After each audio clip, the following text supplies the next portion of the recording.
Hi everyone, welcome to the Transient Knitter podcast, and I'm your host Janet, and you can find me on Ravelry and Instagram as the Fiberholic.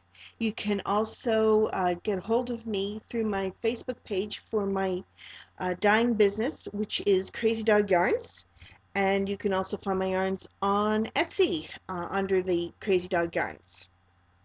So let's get started with knitting because I want to show you this finished object, partly because I've actually finished it, and secondly because I'm sitting here in the sun and it's kind of warm. Even though it's a fingering, it's the Hito Fude, and even though it's fingering, it's a little warm to be wearing while I'm sitting in the sun. Anyways, this was done on done in fingering weight, and it is knit in my the Kernel colorway.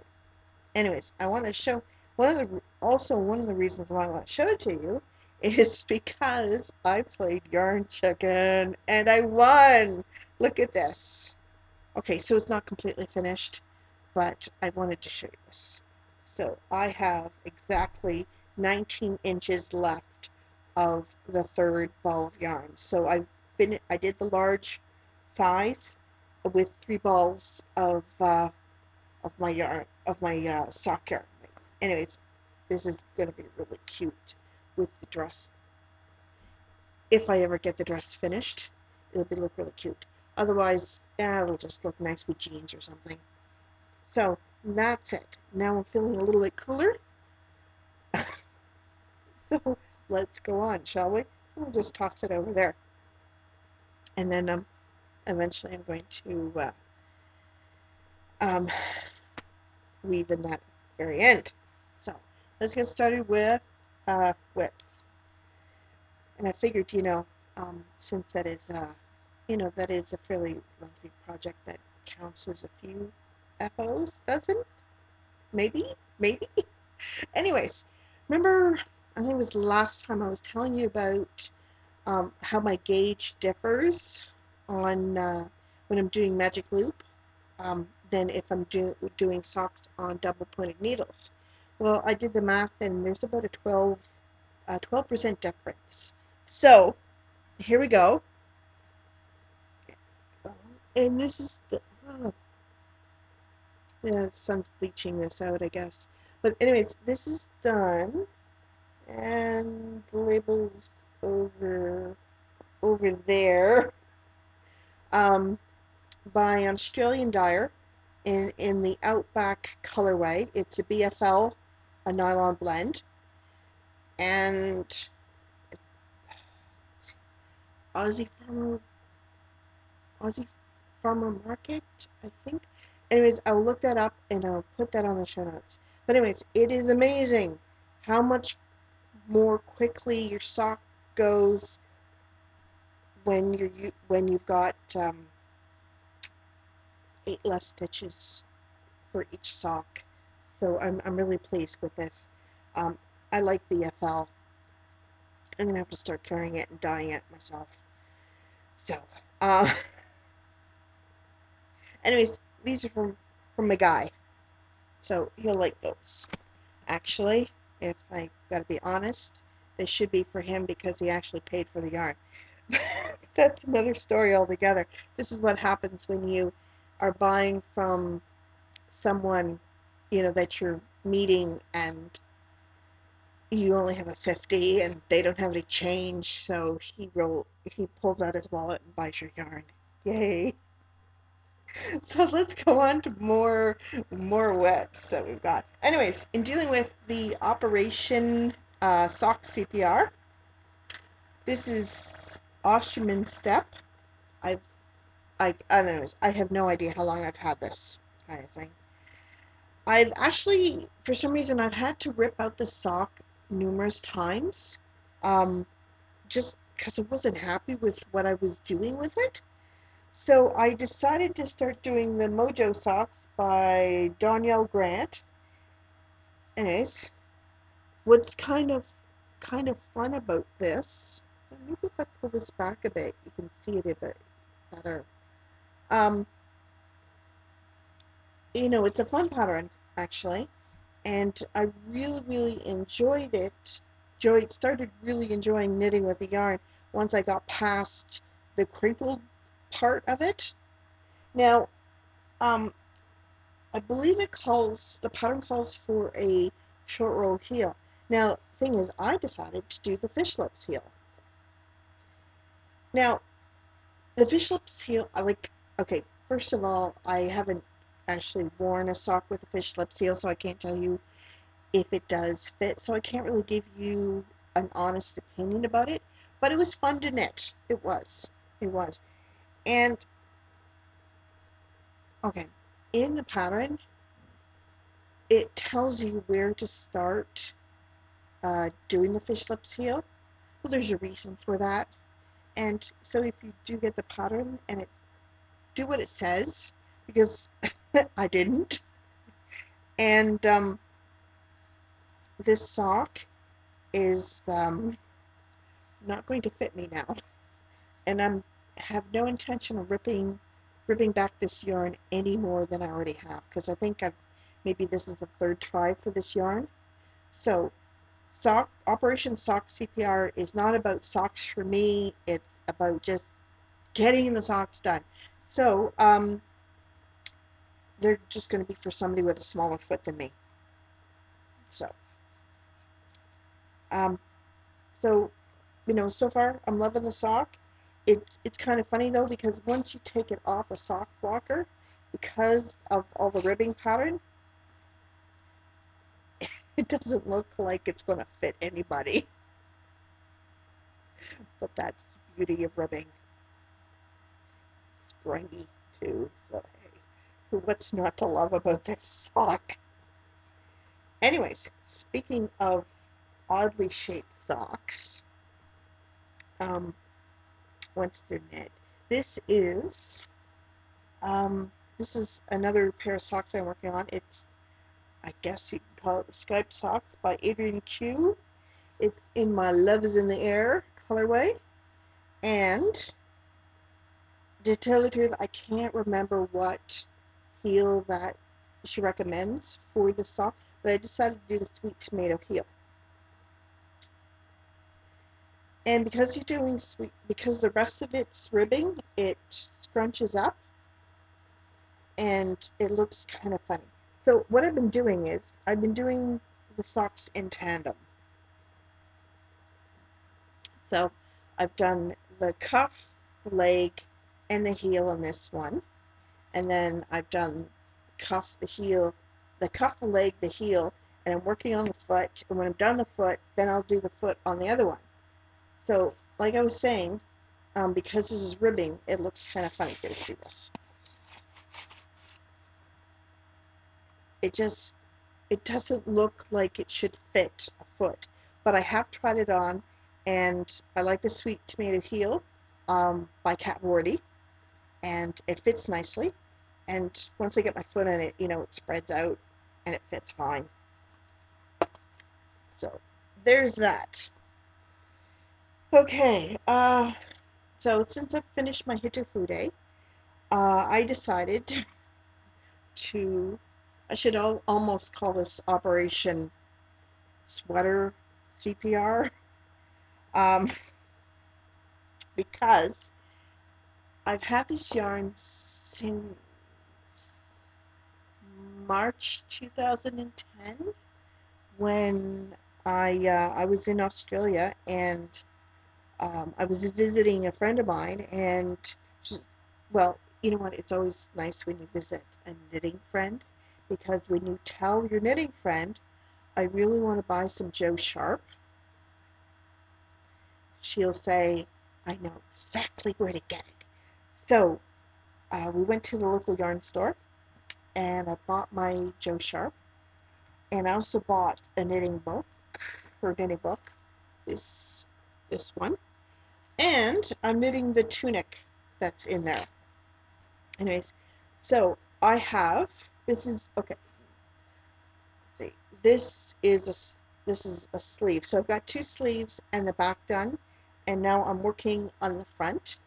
I have done a couple of changes, but I'll talk about that when I eventually get it done. I'm making it out of Silk Road DK tweed, 85% wool, 10% silk, 5% cashmere. So it's gorgeous to work with. So here's the label, and it is in the bohem colorway.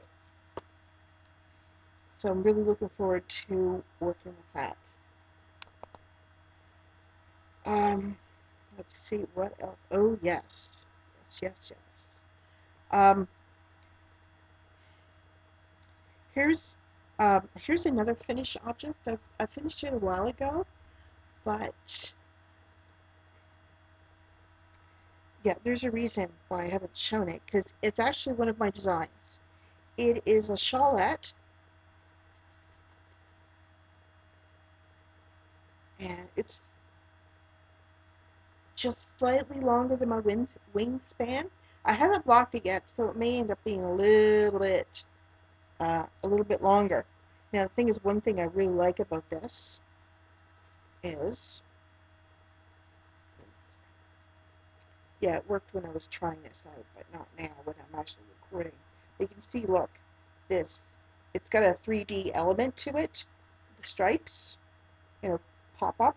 So I'm calling this Speed Bumps, and it is made with my Sport Weight MCN, and so it takes the charcoal gray. I took two 100-gram balls, and the pink stripes took 50 grams of that color. So now the reason why I haven't shown it to you and I really don't call it a complete FO is because I would like somebody to help me, just a couple people, to help me test the pattern. Then I can release it. So please contact me in some way, and I'll give the contact information in the show notes at the bottom. When how to contact me, and if you'd like um, to test out the pattern. So, yeah. So I would say that's all I have for knitting. Um, Personal stuff. You know what? I totally forgot to tell you that this is March 13th. It's gorgeous out. It's getting mild. The snow is disappearing. Yay. It looks like spring is definitely on its way. However, here in Ottawa, it is not unusual to have a snowstorm sometime later this month. So the snow doesn't stay that long, but I'm not ready to take my snow tires off just yet because I know I will need them. Now, Crazy Dog Yarns. I've got a couple new colorways that will be in the shop by Wednesday of this week. I've got several inversible twins. Now, inversible twin, they're basically fraternal twins. So you can see this. This is called Missed Opportunity. And you'll find that on one of your socks, you'll have 6 rows of the purple, dark purple, and 2 rows of the bright green. And on the other sock, it'll be the reverse. So they're really fun socks, and so this is called Missed Opportunity again, and I named this because these two colors are favorite colors of a friend of mine. Well, should we say an email friend? And unfortunately, I missed out on the chance to meet her. So this is, this is why I gave this colorway that name. Okay, another new colorway coming up. Um, it took me a while to figure out what to call this. I'm still not entirely sure what I should. If I've chosen the right name. I'm hoping something comes up, but I'm just going to show it to you anyways. So, yeah. Oh, go back a little bit so you can see it a bit better. So you've got like rows of a dark green, blue, a red, and like a brownie black. And there's a story behind this, definitely. The brownie black is because I was covering up a horrible mistake with that. You know, basically this this colorway cannot be repeated because I was covering up a color I affectionately refer to as vomit orange. So I like how it turned out. um, when after it was finished, but yeah, this is it. Basically, this is it, because you won't be able to. No, I think it's being bleached out. But anyways, you'll be able to see the color better on the Etsy page, because I'll take the picture of my light box, and so you'll get a better idea of what the color is like. Anyways, here's another one that I'm struggling with a name for. Um, so if you can get a hold of me between um, now and Wednesday, I really appreciate it. Um, if you have a possible name for this kind of thing. Anyways, this is it. Really light colors. You've got like a light turquoise, pale green, pale yellow, orange, and pink. Really, really pretty. Um, Thing is, I was strolling through Netflix, and I just looking for something to watch, and I just came across a screenshot of a really annoying animation, and I have no intention of ever watching that animation, but the colors popped out at me, and this is, you know, this is what came of it. So something beautiful can come out from something really, really annoying. So, um, hopefully I'll settle on a name between now and Wednesday. So, I would say that that is about it. You can find this video, obviously, on YouTube. You can find it on my blog, along with all the links to everything that I'm talking about. My blog is the Transient Knitter dot no the Transient Knitter dot blogspot dot ca. So yes, okay. I should mention something.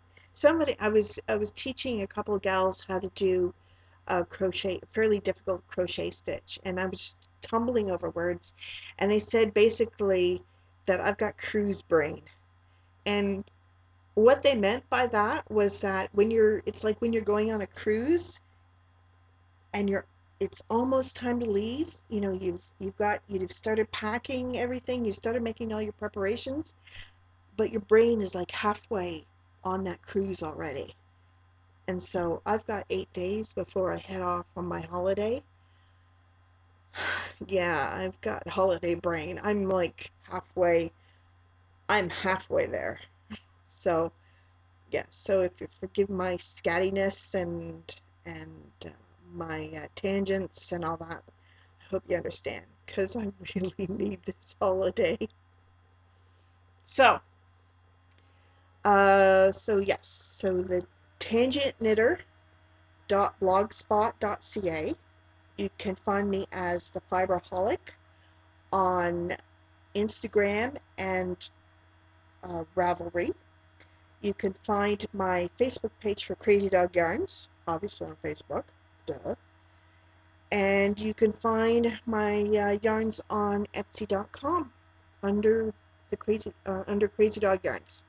So take care, have a good week, and I will talk to you again soon. Bye.